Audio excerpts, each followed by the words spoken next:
देखिए, गरबे में कोई भी आए हमें कोई आपत्ति नहीं, क्योंकि अब तो हम सनातन धर्म का प्रचार बहुत बढ़ा रहे हैं, घर वापसी अभियान भी चला रहे हैं। जो लोग जो हिंदू धर्म का पालन करते हैं वही गरबे में आए, इसमें गलत क्या है? यदि मैंने ये बात बोली तो इस पे हंगामा क्यों हो रहा है? में आ रहा है कि कुछ त्योहारों के मौके पर गंगा जमनी तहजीब और हिंदू मुस्लिम माहौल को ख़राब करने की कोशिश की जाती है। कुछ मैं ये कहूँगा कि कुछ असामाजिक तत्वों द्वारा ये बात हर बार गरबे सबसे पहली बात तो मैं ये कह दूं कि भारतीय जनता पार्टी के ये जो दोनों विधायक हैं सिर्फ सस्ती लोकप्रियता के लिए बयानबाजी कर रहे हैं गरबे को लेकर।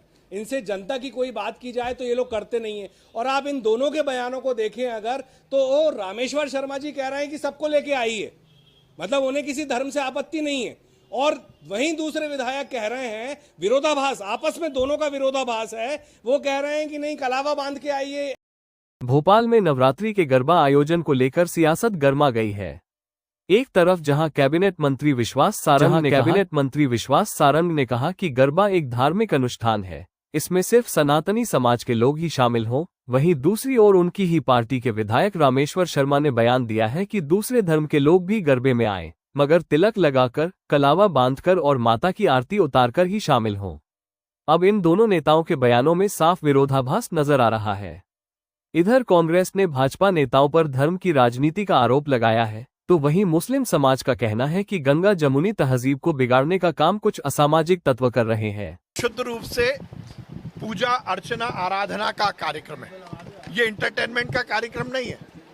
इसलिए जो हिंदू धर्मावलंबी है, जो हिंदू मतावलंबी है, जो हिंदू धर्म का पालन करते हैं वही गरबे में आए, इसमें गलत क्या है? यदि मैंने ये बात बोली तो इस पे हंगामा क्यों हो रहा है?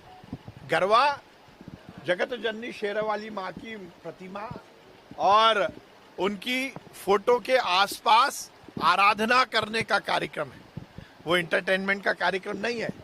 अब तिलक लगाकर, नकली कलावा पहनकर, नकली तिलक लगाकर कोई दूसरे धर्म का व्यक्ति गरबे में आएगा तो ये कहीं भी अनुमति देने लायक नहीं है।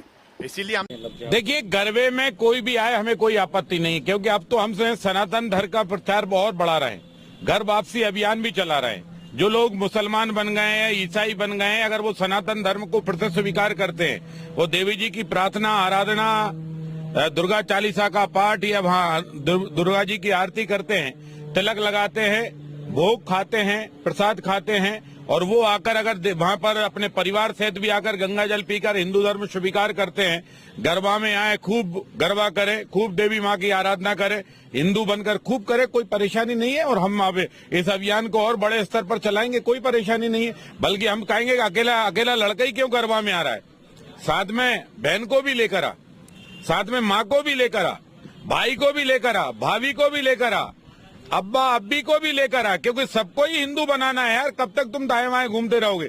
में आ रहा है कि कुछ त्योहारों के मौके पर गंगा जमनी तहजीब और हिंदू मुस्लिम माहौल को ख़राब करने की कोशिश की जाती है। कुछ मैं ये कहूँगा कि कुछ असामाजिक तत्वों द्वारा ये बात हर बार गरबे पे ही क्यों उठती है, उससे पहले इसकी तो मैं ये कह दूं कि भारतीय जनता पार्टी के ये जो दोनों विधायक हैं सिर्फ सस्ती लोकप्रियता के लिए बयानबाजी कर रहे हैं गरबे को लेकर। इनसे जनता की कोई बात की जाए तो ये लोग करते नहीं है। और आप इन दोनों के बयानों को देखें अगर, तो रामेश्वर शर्मा जी कह रहे हैं कि सबको लेके आइए, मतलब उन्हें किसी धर्म से आपत्ति नहीं है। और वहीं दूसरे विधायक कह रहे हैं, विरोधाभास, आपस में दोनों का विरोधाभास है, वो कह रहे हैं कि नहीं कलावा बांध के आइए और सारे जो क्रियाकर्म होते हैं एक हिंदू धर्म में उससे आइए, मतलब वो दूसरे धर्म को नहीं बुला रहे हैं। तो इस पार्टी के विधायकों में खुद ही सामंजस्य नहीं है कि क्या बयानबाजी देना है। सिर्फ और सिर्फ हम इसलिए कह रहे हैं, सिर्फ और सिर्फ लोकप्रियता के लिए, मीडिया में बने रहने के लिए, जनता में भ्रम पैदा करने के लिए ये लगातार ये दोनों विधायक इस तरीके की बयानबाजी कर रहे हैं। इससे जनता को कोई फायदा नहीं हो रहा है, सिर्फ ये अपने फायदे के लिए इस तरीके की बयानबाजी कर रहे हैं। मुस्लिम धर्म के जो गुरु हैं उनका कहना है कि गंगा जमनी की तहजीब है और कुछ आत्माजित तत्व गरबे के नाम पर भ्रम फैला रहे हैं। देखिए, ये लॉ एंड ऑर्डर का मामला है, सरकार को संज्ञान लेना चाहिए। बयानबाजी एक तरफ है, लेकिन सुरक्षा की बात जब आती है तो सरकार को, गृह विभाग को, इंटेलिजेंस को अपना काम करना चाहिए और देश के हर नागरिक को, प्रदेश के हर नागरिक को सुरक्षा प्रदान करनी चाहिए।